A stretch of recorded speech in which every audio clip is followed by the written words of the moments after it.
Giriş, kurtulmak için dua ettiğin kaosu. Hiç düşündünüz mü?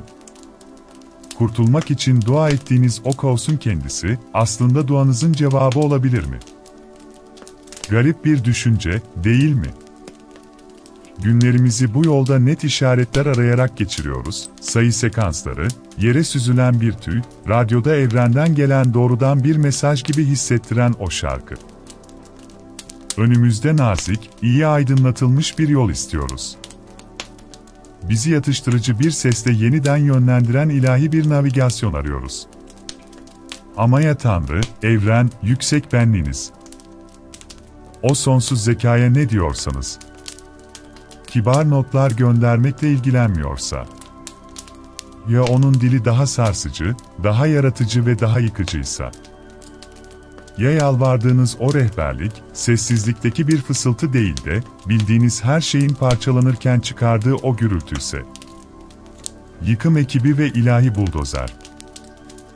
İşaretleri çoğu zaman yanlış yorumluyoruz, çünkü konfor arıyoruz. Doğru yolda olduğumuza dair onay arıyoruz. Ama en derin rehberlik konforla ilgili değildir, gerçekle ilgilidir. Hizalanmakla ilgilidir. Ve bazen, evrenin büyük bir aşka yazgılı bir ruh için yapabileceği en sevgi dolu şey, önce kendisi için inşa ettiği her dengesiz yapıyı yerle bir etmektir. O çöküyor gibi hissettiren kariyer. Aniden yabancı bir ülke gibi hissettiren o ilişki. Bavulunu toplayıp adres bırakmadan giden o iç huzur. Bu Tanrı'nın yokluğu değildir. Tanrı'nın elinde bir proje yerine bir buldozerle gelmesidir.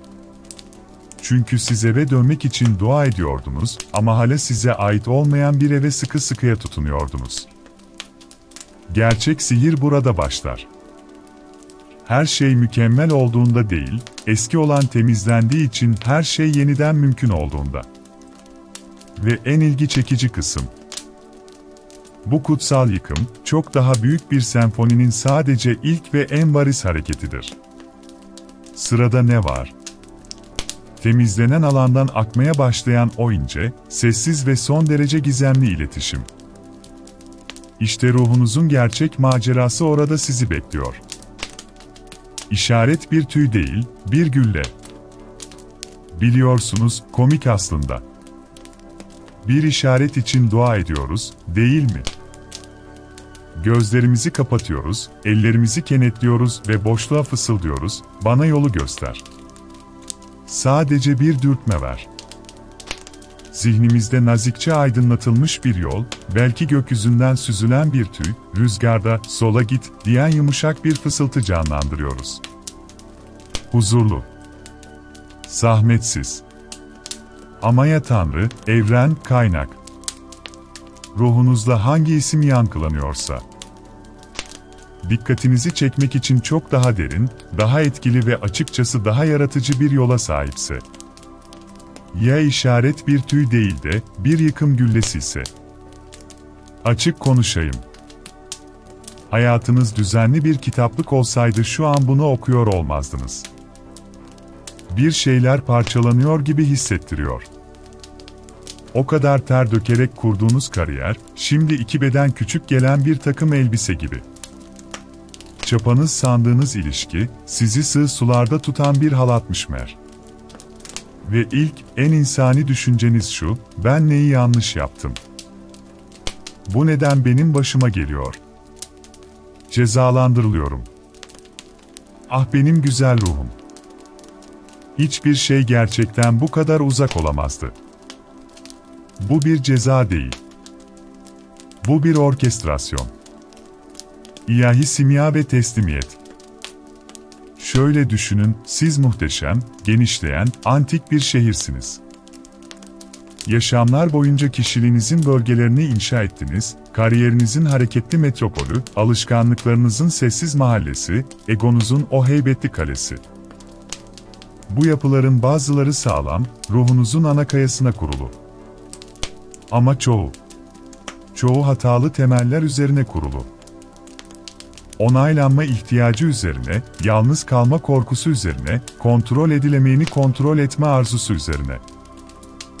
Dışarıdan etkileyici görünüyorlar ama içleri boş. Ve onlar, ruhunuzun gerçek katedralinin durması gereken arazinin tam üzerinde oturuyorlar. Bu yüzden ilahi olan, sonsuz bilgeliğiyle, elinde planlarla kibar bir mimar göndermez. Bir yıkım ekibi gönderir. Kimliğinizi paramparça eden o işten çıkarılma. Sizi ortadan ikiye ayıran o kalp kırıklığı. İlahi yıkımın simyasıdır. Evrenin, korkutucu bir sevgiyle, araziyi temizlemek için o gülleyi sağlamasıdır. Sizi yok etmiyor. Siz olmayan her şeyi yıkıyor. Biliyorum, tam ortasındayken saf bir kaos gibi hissettiriyor. Gözünüze toz kaçıyor, göremiyorsunuz, nefes alamıyorsunuz ve duyabildiğiniz tek şey çöken betonların gürültüsü. Egonuz çığlık atıyor, bu bir felaket. Mahvolduk. Ama eğer durgunlaşabilirseniz ve panik halinin altında gerçekten durgunlaşmaktan bahsediyorum. Onu hissedebilirsiniz. Garip, huzursuz edici bir doğruluk hissi. Gürültünün altındaki sessiz bir vızıltı. Gerçeğin vızıltısıdır. Yaratılan alana nihayet genişleyebilen ruhunuzun titreşimidir. Buradaki tek adım, tek önemli adım, bir baret kapıp eski şehri yeniden inşa etmeye çalışmak değildir. Bu egonun ilk ve en telaşlı dürtüsüdür. Adım, kutsal tanık olmaktır. Enkazın içinde oturup şöyle demektir, tamam. Ben hala buradayım. Bunu izleyen ben hala sağlamım. İşte teslimiyet budur. Eski şehrin belediye başkanı olmayı bırakıp, o taze ve açık alanın bahçıvanı olduğunuz andır. Hazırlık ve ikiz alev birliği. Gerçek soruları sormaya başlarsınız. Bu neden başıma geliyor, değil, bu durum beni neden özgürleştiriyor? Ya o ilişkinin bitişi bir başarısızlık değil de, ruhunuzun büyüklüğüne dar gelen bir aşktan ilahi bir tahliye ise? Ya o kariyer çöküşü bir aşağılanma değil de, başkasının tasarladığı bir kafesten merhametli bir salıverilme ise? Bu bozulma, size artık sığmadığınız derileri dökmeye zorluyor. Değerinizi unvanınızda, ilişki durumunuzda veya banka hesabınızda değil, tüm bunlar soyulup gittiğinde geriye kalan o sarsılmaz, ışıldayan özünüzde bulmanızı talep ediyor. İkiz alev birliği için pazarlık edilemez bir hazırlıktır. Çünkü barakalarla dolu bir araziye saray inşa edemezsiniz. Zaten sahte olanla dolup taşan bir hayata, bir doğa gücünü davet edemezsiniz. Arzuladığınız o kavuşma alan ister, enerjetik, duygusal ve ruhsal bir alan.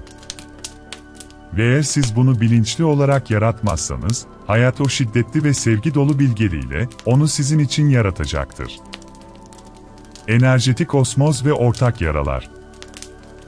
Ve fısıltılardan bahsetmişken, ya size, göğüslediğiniz o duygusal fırtınanın tamamen size ait olmayabileceğini söylesem?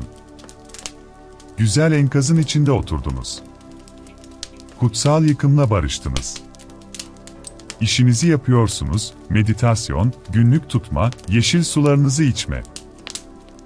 Daha net hissediyorsunuz. Daha hafif. Ve sonra, durup dururken, çamaşır katlarken veya trafik ışığını beklerken, sizi vuruyor. Dizlerinizi büken o derin keder dalgası. Orada olmaması gereken bir anksiyete nöbeti. Çünkü sizin hayatınız aslında yolunda. Ya da belki terk edilme korkusuna dair ani, kristal netliğinde bir kavrayış. Yıllar önce iyileştirdiğinizi sandığınız bir korku, şimdi yeni ve neredeyse yabancı bir imza ile geri dönüyor. İlk düşünceniz: geriye gittim. Başarısız oldum. Bütün bu çaba boşunaymış. Durun. Tam orada durun. Ya o keder sizin değilse? Ya o anksiyete bir ziyaretçi ise? Güzel ruhum, enerjetik osmozun fısıltısıdır. Ve bu yoldaki en derin ama en yanlış anlaşılan işaretlerden biridir. Bize kendimizi kapalı, bağımsız birimler olarak görmemiz öğretildi. Siz kendi bedeninizde, ikiziniz kendininkinde. Ama bu, sınırları seven egonun söylediği bir yalandır. Ruh farklı bir gerçeği bilir. Paylaşılan bir alanın, aynı engin ve zeki okyanustaki iki girdabın gerçeğini. Evinizde oturuyorsunuz, huzurlusunuz. Aniden bir esinti hissediyorsunuz. Bir ürperti. Kalorifer bozuk değil, evin başka bir yerinde, pek girmediğiniz bir odada bir pencere açık kalmış. Soğuk hava, tüm yapının ortak atmosferinden akıyor. Enerjetik osmoz tam olarak budur. O açık pencere, ikizinizin enerji alanındaki temel bir yaradır, onların korkusu, onların karmik dersi, onların derin iyileşme krizidir. Ve ruhlarınız tek bir atmosferi paylaştığı için, siz o esintiyi hissedersiniz. Alşimist, simyacı olmak. Bu psişik casusluk ya da bağımlı empatide kaybolmak değildir. Bu çok daha kutsal, daha işlevseldir. Evrenin ortak şifa için geliştirdiği dahice teslimat sistemidir.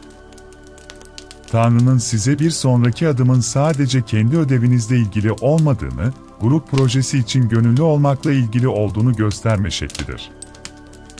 İşaret, bu inen enerjinin kendisidir. Rehberlik ise onunla ne yapmayı seçtiğinizdir. O açıklanamaz keder dalgası üzerinize geldiğinde, eski paradigma top gibi kıvrılıp bunu kendi başarısızlığınız sanmanızı isterdi.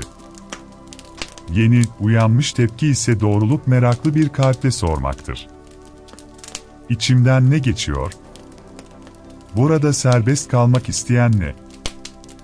Bilinçli, şefkatli bir kap olursunuz. Üzüntüyü sadece hissetmezsiniz, onu tutarsınız. Ona o kadar büyük bir sevgiyle nefes verirsiniz ki, yumuşamaya, dönüşmeye başlar. Hatta ona sessizce konuşabilirsiniz, seni görüyorum. Seni hissediyorum. Burada güvendesin. Geçip gitmene izin veriyorum. O anda, başkasının duyguları için paspas olmuyorsunuz. Tüm bağlantı için usta bir simyacı gibi hareket ediyorsunuz. Ortak bir yaranın ham, kurşun gibi ağır enerjisini alıp, kendi sevgi ve kabul halinizde altına dönüştürüyorsunuz. Aslında, aranızdaki yolun bir parçasını iyileştiriyorsunuz. O yalnız bir arayıcıdan, ortak bir ruhsal bedendeki egemen bir düğme radikal bir kimlik geçişi gerektirir. Sadece kendi savaşlarını veren bir asker ile tüm savaş alanını kendi sinir sisteminin bir uzantısı olarak hisseden bir general arasındaki farktır. Sonuç, bahçıvan olmak. İşaretler asla varış noktası ile ilgili değildi. Onlar yolculuğun kendi dilidir. İkiz alevinize duyduğunuz özlem, bir yokluk laneti değildir, ruhunuza programlanmış, sizi kendi öz frekansınıza geri çekmek için tasarlanmış ilahi bir hedef bulma cihazıdır. Ve siz teslimiyetle, bilinçli simyayla, her gün sevginin kendisi olarak ortaya çıkma seçimiyle o frekansa uyumlandıkça, sadece onlara doğru yürümüyorsunuz. Kendi enerji alanınızda o buluşma zeminini inşa ediyorsunuz. Bağlantınızın nihayet ve kalıcı olarak kök salabileceği toprağı hazırlıyorsunuz. Size söylemedikleri büyük sır budur. Kavuşma, onları dışarıda aramayı bırakıp içeride tanımaya başladığınız an başlar. Fırtınadan sonra içinizdeki huzurda. Yabancı kedere göğüs geren o cesarette. Sizi tamamlamayan ama görkemli bütünlüğünüzü kutlayan bir aşka her zaman layık olduğunuza dair o sarsılmaz, sessiz bilişte.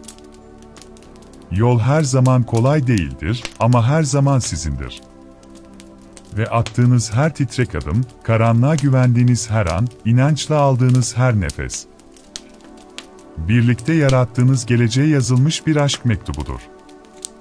Siz bir mucize beklemiyorsunuz. Siz onu soluyorsunuz. Onu yaşıyorsunuz.